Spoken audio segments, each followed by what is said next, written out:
Breaking news చూస్తూ ఉన్నాము. మొంతా తుఫాన్ ఏపీని కకావికలం చేస్తోంది. ఈ రోజు రాత్రి గడిస్తే చాలు అని చెప్పి అందరూ కూడా వేచి చూస్తూ ఉన్నారు. ఒడిశా తెలంగాణకు మొంతాన్ ఎఫెక్ట్ కనిపిస్తూ ఉంది. మొత్తంగా చూస్తే అప్రకటిత కర్ఫ్యూని తలపిస్తున్నాయి చాలా తుఫాను ప్రభావిత ప్రాంతాలు. అమరావతిలో చంద్రబాబు, జిల్లాలో మంత్రులు, అధికారులు ప్రత్యక్షంగా పరిస్థితిని ఎప్పటికప్పుడు కూడా సమీక్షిస్తూ ఉన్నారు. ఉత్తరాంధ్ర నుంచి నెల్లూరు వరకు కూడా వర్షాలు కురుస్తూ ఉన్నాయి. భారీ వర్షాల నేపథ్యంలో అనేక పెద్ద పెద్ద భారీ వృక్షాలు సైతం నేలకూలుతున్నాయి. విద్యుత్ స్తంభాలు విరిగి పడుతున్నాయి. ఇంకా చాలా ప్రాంతాలు చీకటిమయమైపోయాయి. ఎందుకంటే విద్యుత్ సరఫరాను కూడా నిలిపివేశారు. అసలు తుఫాను పరిస్థితిని అయితే ఎప్పటికప్పుడు సమీక్షిస్తూనే ఉన్నారు. టోల్ ఫ్రీ నెంబర్స్ ఉన్నాయి, వాట్సాప్ నెంబర్స్ ని కూడా ఇచ్చారు. ఎక్కడ ఎటువంటి వ్యక్తులు కూడా బయటకి రావద్దు, అత్యవసరమైతే తప్ప అని కూడా ఇప్పటికే చాలా సూచనలు చేయడం జరిగింది. సో లేటెస్ట్ అప్డేట్స్ తెలుసుకుందాము. మా ప్రతినిధి శ్రీకాంత్ సిద్ధంగా ఉన్నారు లైవ్ లో. శ్రీకాంత్, అక్కడ సిచ్యువేషన్ ఎలా ఉంది, ఎటువంటి ఏర్పాట్లు చేస్తూ ఉన్నారు, అలానే ఎన్డీఆర్ఎఫ్ బృందాలు, ఎస్డీఆర్ఎఫ్ బృందాలు అలర్ట్ అయ్యాయా?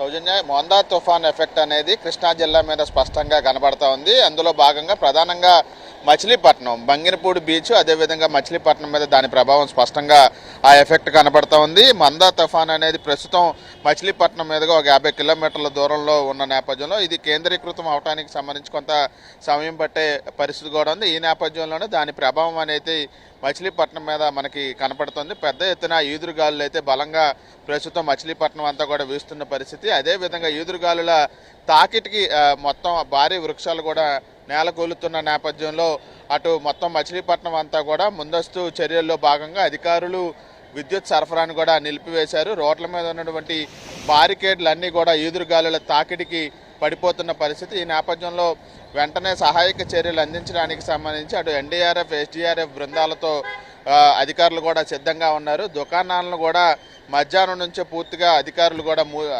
ఎవరైతే ఉన్నారో అధికారులు కూడా మూయించిన పరిస్థితి కూడా ఉంది. కొంతమంది వ్యాపారులు కూడా స్వచ్ఛందంగానే వాళ్ళ దుకాణాలు అన్నింటినీ కూడా మూసివేసిన పరిస్థితి. ఇక కొద్దిసేపటి క్రితమే పోలీసులు మొత్తం మచిలీపట్నం అంతా కూడా గస్తీ నిర్వహించారు. ఎవరైనా దుకాణాలు తెరిచుంటే కనుక వాటన్నిటిని కూడా మూసివేస్తూ కూడా వెంటనే వెళ్ళిపోవాలని ఇళ్ళకు కూడా చెప్పడం కూడా జరిగింది. ఇక మచిలీపట్నం మంగినపూడి బీచ్ సమీపంలో ఆ రోడ్డు మొత్తం కూడా భారీ వృక్షాలు నేలకూలిన పరిస్థితి. దీంతో వెంటనే ఎన్డీఆర్ఎఫ్, ఎస్డీఆర్ఎఫ్ బృందాలు అన్నీ కూడా అక్కడికి వచ్చి వాటికి సంబంధించి వెంటనే ట్రాఫిక్ నిలిచిపోకుండా వాటన్నిటిని అక్కడ నుంచి తొలగించి ట్రాఫిక్ క్లియర్ చేసిన పరిస్థితి కూడా ఉంది. ఇక ఇక్కడ కృష్ణా జిల్లాకు సంబంధించి పూర్తి స్థాయిలో 188 వరకు కూడా పునరావాస కేంద్రాలను ఏర్పాటు చేశారు. మరో సముద్ర తీర ప్రాంతం ఇక్కడే నాగాయలంక కూడా ఉంది, పాలకాయ తిప్ప, అవినిగడ్డ ప్రాంతంలో ఉంది. అక్కడ కూడా పూర్తి స్థాయిలో విద్యుత్ సరఫరాని నిలిపివేసిన పరిస్థితి కూడా ఉంది. ఈదురుగాలులు చాలా బలంగా వేస్తాయి.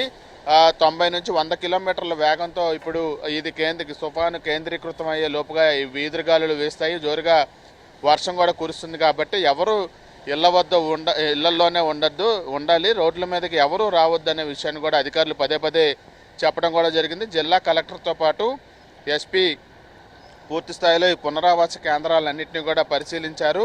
జిల్లాలోని అన్ని నియోజకవర్గాల్లో తుఫాను ప్రభావం ఉండటంతో అన్ని ప్రాంతాలను కూడా పరిశీలించిన పరిస్థితి. విద్యుత్ సరఫరా నిలిపివేసి పూర్తి స్థాయిలో సహాయక చర్యలు ఏదైతే ఇప్పుడు విద్యుత్ సరఫరాకి సంబంధించి నిలిపివేసినా ఈ ఈదురుగాలుల తాకిడికి పోల్స్ అన్నీ కూడా ఏదైనా అవి కూలితే కనుక వాటన్నిటిని కూడా రేపు ఉదయానికి మళ్ళీ మరమ్మతు చేసి సరిచేయడానికి కూడా సిబ్బందిని సిద్ధం చేశారు.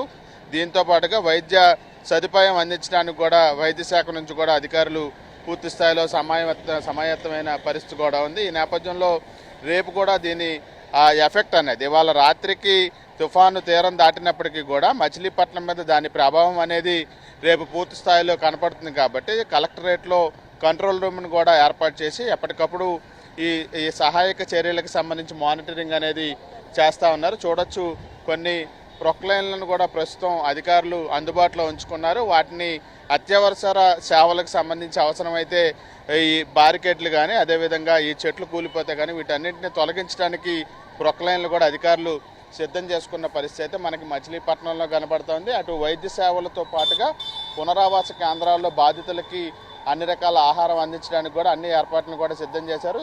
స్థానిక మంత్రి కొల్లు రవీందర్తో పాటు ఇన్ఛార్జి మంత్రి సుభాష్ కూడా ఉదయం నుంచి ఈ మచిలీపట్నంలో పర్యటించి ఈ సహాయక కార్యక్రమాలని పర్యవేక్షిస్తున్న పరిస్థితి అయితే ఉంది సౌజన్య.